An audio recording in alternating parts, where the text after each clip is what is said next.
আসসালামু আলাইকুম সবাইকে। অস্ট্রেলিয়াতে যারা আসতেছেন কিংবা এখন বর্তমানে আছেন, বিভিন্ন ধরনের ভিসা সম্পর্কে আমরা জানি। যেমন একটা স্টুডেন্ট ভিসা, স্টুডেন্ট ভিসার পর আমরা টিআর এ যাই, টেম্পোরারি রেসিডেন্সি, তারপর আমরা পিআর এ যাই, তারপর হচ্ছে সিটিজেনশিপ এর জন্য আবেদন করি। সো এখানে আরেকটা ভিসা আছে। আপনার কি ওইটা নিয়ে কোনো ধারণা আছে? এই ভিসাটার নাম হচ্ছে আরআরভি, মানে residence return visa. Residence return visa. So এই ভিসাটা কি, কেন অ্যান্ড এই ভিসাটা নিয়ে কেন আজকে আমি কথা বলছি অস্ট্রেলিয়ার ক্ষেত্রে পার্টিকুলারলি? এই বিষয়টা নিয়ে আজকে মূলত ইম্পোর্টেন্ট একটা ব্যাড নিউজ আপনাদেরকে দিতে যাচ্ছি।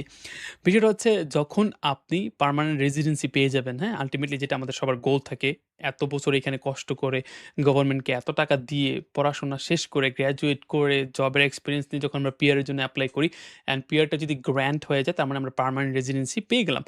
তার মানে হচ্ছে অস্ট্রেলিয়াতে আমরা আনলিমিটেড সময় পর্যন্ত থাকতে পারবো। কোনো প্রবলেম হবে না। আমরা ইচ্ছামতো এখানে থাকতে পারবো। কোনো ভিসা বাতিল হবে না বা ভিসা আগে যেরকম ছিল যে এত তারিখে আপনার ভিসা এক্সপায়ার হয়ে যাবে, এখন কিন্তু এক্সপায়ার এর কোনো সম্ভাবনা নাই, যেহেতু পার্মানেন্ট রেসিডেন্সি পেয়ে গেছি। তো অস্ট্রেলিয়াতে এই পার্মানেন্ট রেসিডেন্সি যারা পায় তাদের জন্য হচ্ছে ৫ বছরের একটা ট্রাভেল ফ্যাসিলিটিস দিয়ে থাকে। মানে আপনি যেদিন পার্মানেন্ট রেসিডেন্সি পাবেন তারপর থেকে ৫ বছর পর্যন্ত আপনি অস্ট্রেলিয়া থেকে অন্যান্য দেশে ট্রাভেল করতে পারবেন। কোনো প্রবলেম হবে না। বাট ৫ বছর শেষ হয়ে গেলে অন্য দেশ থেকে ধরেন আপনি কথার কথা এখন ভিসা পেলেন, হ্যাঁ? আই মিন ভিসা মানে হচ্ছে পিআর পেলেন এখন। পিআর পেলেন ৫ বছর আপনার শেষ হয়ে গেল। আপনি ২০৩২ সালে বাংলাদেশে ঘুরতে গেলেন। তো যখন ২০৩২ সালে বাংলাদেশে ঘুরতে যাবেন, ওইখান থেকে আবার অস্ট্রেলিয়াতে আসার জন্য অ্যাজ আ পিআর হিসেবে পার্মানেন্ট রেসিডেন্সি হিসাবে আসার জন্য কিন্তু আপনাকে আবার ভিসার জন্য এপ্লাই করতে হবে। আর ওই ভিসা ফিটা ছিল $৪৯০। আর ওই যে ভিসা, ওই ভিসাটার নাম হচ্ছে রেসিডেন্স রিটার্ন ভিসা। যেহেতু আপনি অস্ট্রেলিয়ার রেসিডেন্স, তার মানে আপনি রিটার্ন করবেন অন্য একটা কান্ট্রি থেকে আবার। তার মানে ওটা হচ্ছে রেসিডেন্স রিটার্ন ভিসা। ওটার জন্য $৪৯০ পে করতে হতো ৫ বছর পরে। বাট ৫ বছরের মধ্যে কিন্তু কোনো ধরনের টাকা-পয়সা লাগবে না।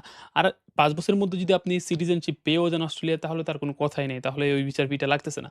বাট সামহাউ আপনি যদি এই সিটিজেনশিপটা না পান, বাট আপনার ৫ বছরের অধিক সময় হয়ে গেছে, তখন আপনার এই ট্রাভেল ভিসাটা বা ট্রাভেল ফ্যাসিলিটি যে ভিসাটা আছে ৫ বছরের জন্য, ওইটা কিন্তু এক্সপায়ার হয়ে যাবে।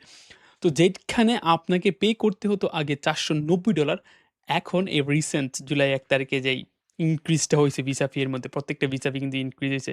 এখন এই রেসিডেন্স রিটার্ন ভিসা এইটা তো ইনক্রিজ আসছে। এখন আপনাকে কত টাকা পে করতে হবে জানেন?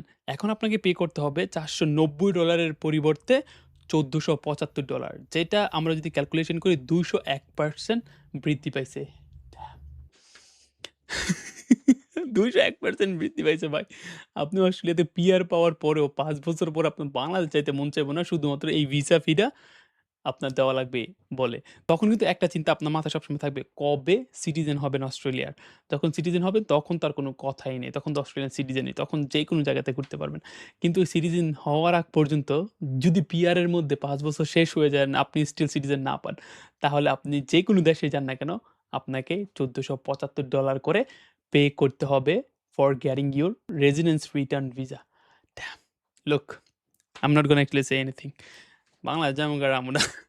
I'm going bro. I'm leaving this country. Bye.